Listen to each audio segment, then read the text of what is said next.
Hamas ने सभी 20 Israeli बंधकों को रिहा कर दिया है। नमस्कार, मैं हूं आपके साथ आयुषी गुप्ता। जो बड़ी अपडेट मिल रही है वो ये है कि बदले में इजराइल 250 फिलिस्तीन कैदी छोड़ेगा। आपको ये भी जानकारी दे दें कि इन्हें 7 और 13 के 2 बैच में छोड़ा गया।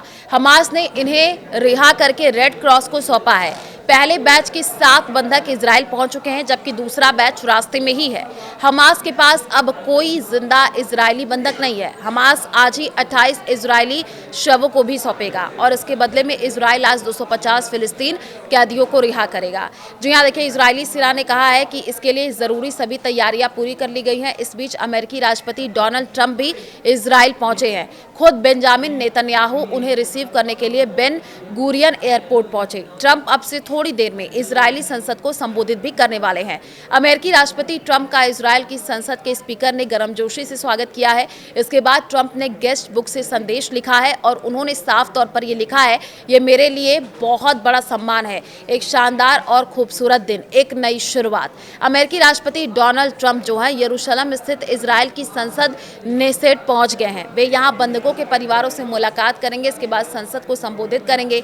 इजरायली संसद में भाषण देने वाले वे जॉर्ज डब्ल्यू बुश 2008 के बाद पहले अमेरिकी राष्ट्रपति होंगे। वहीं इजरायली मीडिया के मुताबिक हमास ने सभी जीवित इजरायली बंधकों को रेड क्रॉस को सौंप दिया है। हालांकि अभी इजरायली सेना ने इसकी पुष्टि नहीं की है। हमास ने 7 बंधक पहले ही रिहा कर दिए थे और उसे बाकी 13 जीवित बंधकों को सौंपना था।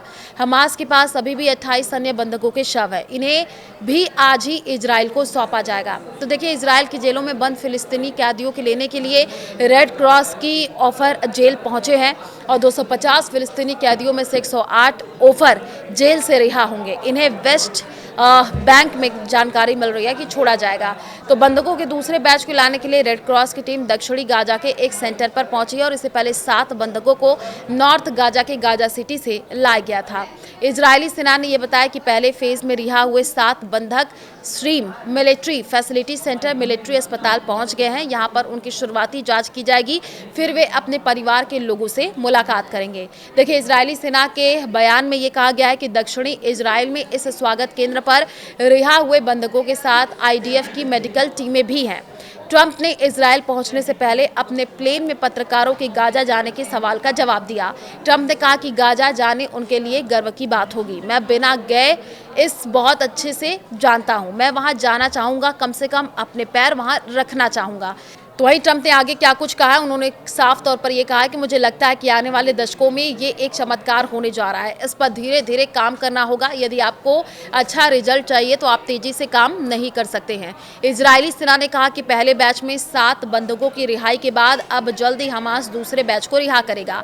हालांकि अभी बताया नहीं गया है कि इसमें कितने बंधक रिहा होंगे। हमास को आज 20 बंधक रिहा करने थे, जिनमें 13 की रिहाई अभी भी बाकी है। अमेरिकी राष्ट्रपति ट्रंप इजरायली संसद नेसेट में भाषण देने के लिए यरूशलेम रवाना हो गए हैं। वे अपने बख्तरबंद कार द बिस्ट में इजरायली प्रधानमंत्री नेतन्याहू और उनकी पत्नी सारा के साथ बैठे हैं। कार में बैठने से पहले ट्रंप अपनी बेटी इवांका से भी मिले हैं। फिर उनके पति कुशनेर और विशेष दूत स्टीव विटफॉक्स से भी उन्होंने बातचीत की है। इजरायली पीएम नेतन्याहू ने हमास की कैद से रिहा हुए बंधकों के लिए लेटर लिखा है और हिब्रू में लिखे गए इस लेटर में ये कहा गया है, इजरायल के पूरे लोगों की ओर से आपका स्वागत है। हम आपका इंतजार कर रहे हैं। हम आपको गले लगाते हैं। सारा और बेंजामिन नेतन्याहू यानी इजराइल के पूरे लोगों की ओर से आपका स्वागत है। हम आपका इंतजार कर रहे हैं।